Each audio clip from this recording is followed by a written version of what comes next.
In 1279, an empire stretching from the Sea of Japan to Eastern Europe peaked in its power. The Mongol Empire, history's grandest contiguous land dominion, commanded nearly a quarter of Earth's total land area. Yet within a century, it had vanished. What's astonishing is that no single decisive battle marked its demise. There was no sacked Rome or Waterloo. The Mongol Empire fractured in a manner often glossed over in history books. There's an underlying reason few discuss. Today we'll delve into what truly brought down the medieval world's mightiest empire. But first, let me know where you're watching from and what time it is there. Leave comments so I can gauge this video's reach. And if you appreciate history told unconventionally, remember to subscribe and hit the notification bell. Now let's journey back to 1227. Chinggis Khan passed away in August 1227 during a campaign in China. He left behind an extraordinary legacy, an empire spanning from the Pacific Ocean to the Caspian Sea, twice the size of the Roman Empire or the Islamic Caliphate at their zeniths. However, Chinggis also bequeathed a critical conundrum: how to govern an empire that one individual could conquer on horseback, but couldn't rule from the saddle. The Mongols were nomads, their culture rooted in constant movement. Winters were spent in the south, summers in the northern steppes. A yurt could be erected in an hour. Their entire way of life was geared towards mobility. Now, however, they governed China, home to the world's most intricate bureaucratic system. They ruled Persia, a civilization with millennia of history and advanced urban centers. They reigned over lands where people resided in stone houses, cultivated fixed plots of land, and viewed settled life as a marker of civilization. This presented the fundamental contradiction poised to tear the empire apart from within. According to Mongol custom, the empire was the royal family's collective property. Chinggis Khan divided the territories among his 4 sons: Jochi, Chagatai, Ogadai, and Tolui. Yet, he designated Ogadai as the Great Khan, the supreme ruler. Ogadai proved a wise choice. Unlike his brothers, he lacked excessive personal ambition and commanded widespread respect. Throughout his 13-year reign, Ogadai continued the empire's expansion. In 1241, Mongol forces devastated Budapest, penetrating deep into Europe. But then, Ogadai suddenly died in December 1241, just as Mongol armies were preparing to assault Vienna. What ensued offers the initial lesson in their collapse: 2 years of utter disarray. No great Khan was chosen. Mongol princes recalled their troops to vie for power. Europe was salvaged not by valiant knights or formidable fortifications, but by its enemies' internal strife. Eventually, Guyuk, Ogadai's son, ascended the throne in 1246, but ruled for only 2 years before his death. Another succession crisis followed. A system reliant on exceptional individuals is fragile, and this fragility was about to be laid bare. In 1251, Möngke Khan, Tolui's son, seized power. This represented a significant shift of authority from Ogadai's lineage to Tolui's. Not all princes were content with this. Möngke was a formidable leader. He reunified the empire and pressed on with conquests. His brother, Kublai, was tasked with completing the subjugation of China. Another brother, Hulagu, received orders to advance westward. In 1258, Hulagu achieved the unthinkable. He captured and razed Baghdad, the heart of the Islamic world, a city that had endured for 500 years. However, this triumph carried a hidden cost, understood by few at the time. Contemporary genetic research indicates that during their conquests from Central Asia to Iraq and Iran, Mongol armies inadvertently disturbed a dormant pathogen within the Tian Shan marmot populations. The Yersinia pestis bacterium causes the plague. Over several decades, it claimed over 100 million lives across Eurasia, becoming known as the Black Death. But this wasn't evident in 1259, when Möngke Khan unexpectedly died during a campaign against the Song dynasty in China. He was only around 50 and left no clear successor. This marked a turning point for the Mongol Empire. Upon news of Möngke's death, both his brothers, Kublai and Arikbok, declared themselves great Khans. Kublai was in China, supported by those who desired the empire to evolve into a settled power, embracing the conquered civilization's expertise. Bok was in the Mongol homeland, backed by those who wished to preserve the traditional nomadic lifestyle. This wasn't merely a personal struggle for power, it was a conflict for the Mongol Empire's very soul. Who are we? What will we become? The civil war raged from 1260 to 1264. Kublai emerged victorious, but the triumph came at a steep price.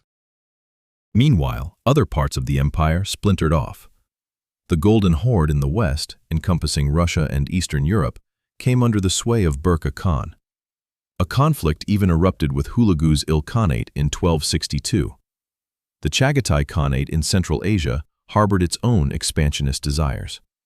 Although the Ilkhanate in Persia remained loyal to Kublai, it was situated thousands of miles away. By 1264, when Kublai finally secured his ultimate victory, the empire was no longer a unified entity. It had fractured into 4 distinct states, each pursuing its own agenda, which often led to clashes. Historians generally mark this moment as the end of the unified Mongol Empire. The question that remained was how long each khanate would endure. Kublai made a bold decision. In 1271, he proclaimed the establishment of the Yuan dynasty, asserting it as a Chinese dynasty, rather than merely a Mongol khanate. He relocated the capital from Karakorum in Mongolia to Khanbalik, modern-day Beijing. For many traditionalist Mongols, this was perceived as a betrayal. Chinggis Khan had famously declared, "An empire is a saddle, not a palace of stone."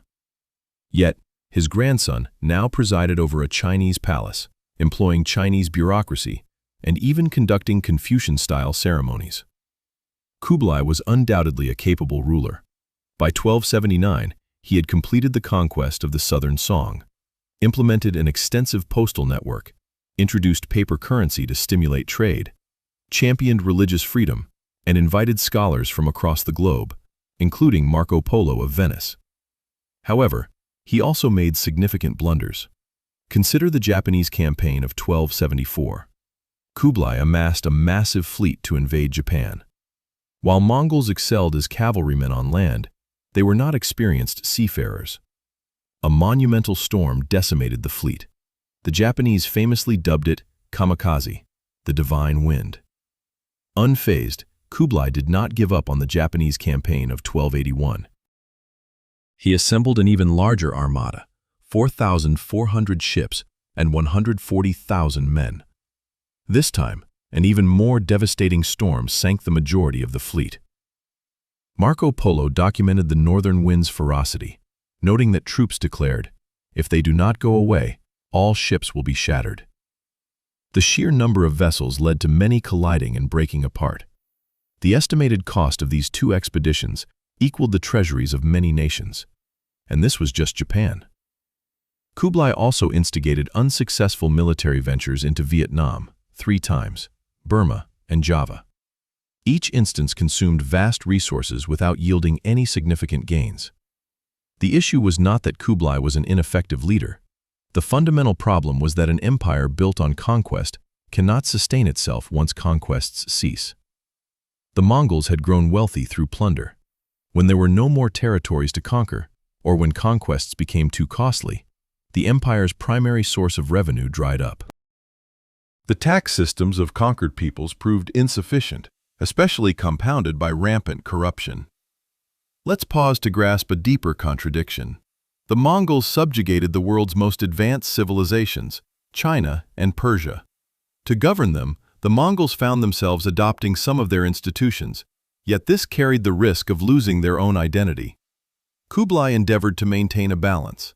He established 2 capitals, Shangdu, Xanadu, situated near the steppes for hunting and preserving a nomadic lifestyle, and Dadu, Beijing, for managing China. He segregated the populace into 4 classes: Mongols at the apex, followed by Western Asians, then Northern Chinese, and finally, Southern Chinese, considered the least trustworthy. He forbade Mongols from intermarrying with Chinese. Mongol women did not adopt the Chinese custom of foot binding. Yet despite these efforts, the Mongols remained a minority ruling over a majority. While they were formidable warriors, their numbers were minuscule compared to 100 million Chinese. In the eyes of the Chinese, the Mongols were always barbarians. They simply awaited an opportunity to overthrow them. A similar situation unfolded in Persia. The Ilkhanate was initially even more brutal, having destroyed Baghdad and assassinated the caliph. However, their descendants gradually began converting to Islam. In 1295, Mahmud Ghazan Khan officially declared Islam the state religion of the Ilkhanate. This signaled that the subjugated populations were culturally reconquering their conquerors. Each Khanate progressively assimilated into its local culture. The Ilkhanate became Islamic. The Golden Horde became Islamic. The Chagatai Khanate became Islamic. Only the Yuan in China maintained Buddhism and Tengri. As the Khanates adopted diverse religions, the unity of the Mongols disintegrated. They no longer perceived each other as kin, but rather as potential adversaries. And now we arrive at a crucial, often overlooked reason. Most textbooks describe the Black Death as a natural disaster emerging in the 1340s and spreading to Europe in 1347. However, recent scientific inquiries, particularly genetic studies, have rewritten this history. The plague did not originate in the 1340s. It surfaced much earlier, possibly as far back as the 1200s, and the Mongols inadvertently played a role in its dissemination. Here's how. The bacterium Yersinia pestis naturally resides in marmots in the Tian Shan mountains along the Central Asian frontier. The plague bacteria existed in a state of balance there, occasionally infecting people but not spreading widely. The bacterium Yersinia pestis naturally dwells among marmots in the Tian Shan mountains, near the Central Asian border. It remained in an equilibrium state, seldom affecting humans without extensive propagation. When Mongol forces invaded the Kara-Kitai region around 1218, subsequently attacked the Tanguts, and then besieged Kaifeng in 1232, they had a significant impact. They disrupted the ecological balance. Hundreds of thousands of soldiers, millions of horses, and widespread movement of people and goods collectively created circumstances favorable for the plague's vector-borne transition from marmots to other species, and subsequently to humans. Scientists refer to this phenomenon as the Big Bang of plague, characterizing it as the sudden proliferation of the bacterium into 4 new genetic lineages, all connected to the Black Death. From Central Asia, the plague progressed eastward along Mongol trade routes. The siege of Aizhou in 1232 to 1233 might have claimed approximately 1 million lives, accounting for 40% of the city's population. Some historians propose that this wasn't merely famine, but rather an initial outbreak of the plague. To the west, Hulagu's campaign against Baghdad in 1258 likely introduced the plague to Iraq and Iran. Curiously, however, the plague did not immediately explode. Instead, it spread discreetly, establishing new foci in various regions. Then, in the 1330s, a triggering event occurred, perhaps climactic shifts or earthquakes, causing the plague to spread rapidly. In 1346, the plague emerged in Kaffa on the Black Sea, a trading port under Genoese control but situated within the Golden Horde's territory. There's a well-known story, though potentially apocryphal, that Mongol armies besieging the city experienced a plague outbreak in their encampment and catapulted infected bodies into the city. Regardless of the story's veracity, Genoese ships fleeing Kaffa undoubtedly brought the plague to Sicily in October 1347, from where it diffused throughout Europe. The outcome was at least 100 million deaths across Eurasia, possibly up to 200 million. The ramifications for the Mongol Empire were devastating. Many Mongol rulers and much of the elite perished. The army was weakened, localized economies suffered, and Silk Road trade was disrupted. Hulagu's Ilkhanate, the first Ulus to dissolve in 1335, may have succumbed partly due to the plague.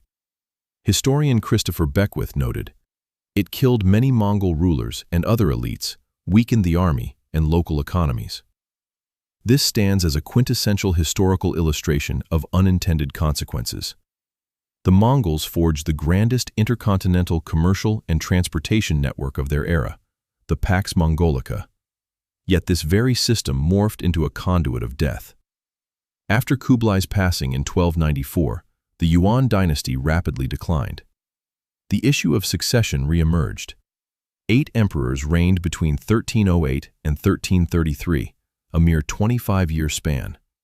2 were assassinated, and all died young. The absence of a recognized succession protocol meant each emperor's death instigated fierce conflicts among contenders. Precisely when the empire necessitated robust centralized control to maintain authority, the Mongols were embroiled in internecine strife. Meanwhile, Chinese discontent intensified due to exorbitant taxes funding failing campaigns, widespread bureaucratic corruption, and natural calamities such as the Yellow River's flooding, famine stemming from ineffective agricultural policies, and disease. By the 1350s, uprisings began across China.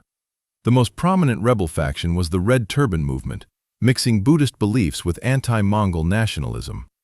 One of its leaders was Zhu Yuanzhang, an impoverished peasant and former Buddhist monk. In 1368, Zhu Yuanzhang and his army entered Dadu, Beijing. The last Yuan emperor, Togon Timur, fled to Mongolia, unable to secure the imperial treasury. The Yuan dynasty fell. Zhu Yuanzhang established the Ming dynasty and became Emperor Hongwu. The Mongols retreated to their ancestral steppe lands. They attempted to sustain the northern Yuan government but never regained control of China. In the west, the Ilkhanate fragmented into numerous smaller states by 1335. The Chagatai Khanate crumbled and weakened. The Golden Horde persisted the longest but also eventually disintegrated due to internal conflicts and pressure from Rus. In 1480, Ivan III's refusal to pay tribute to the Golden Horde signified the end of the Mongol yoke over Rus. The Mongol Empire, history's largest contiguous empire, ceased to exist. Let's pause and consider why such a powerful empire collapsed. 7 primary interconnected reasons exist. First, a fundamental structural contradiction. Nomadic society could not govern sedentary civilizations without transforming itself. But in transforming, it forfeited its advantages. This was an intractable paradox. Second, excessive size. The realm was far too vast for a single individual to govern effectively, and its fragmentation led to the emergence of rival power centers. Without contemporary communication and transportation systems, unity simply couldn't be maintained. This was the third point. A minority controlled the majority. Mongols comprised less than 2% of the empire's populace. When their military strength waned, they lacked the human capital to retain authority. Fourth, an economy predicated on plunder. An empire built on conquest inevitably crumbles when the conquests cease. The Mongols failed to transition to a sustainable economic model in a timely manner. Fifth, a recurring crisis of succession. Lacking a clear system for transferring power, each new generation faced internal conflicts. This depleted resources and fueled fragmentation.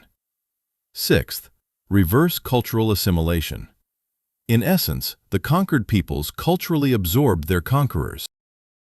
As Khans adopted diverse religions and customs, the coherence of the Mongol Empire dissolved. Seventh, the plague. A factor rarely highlighted.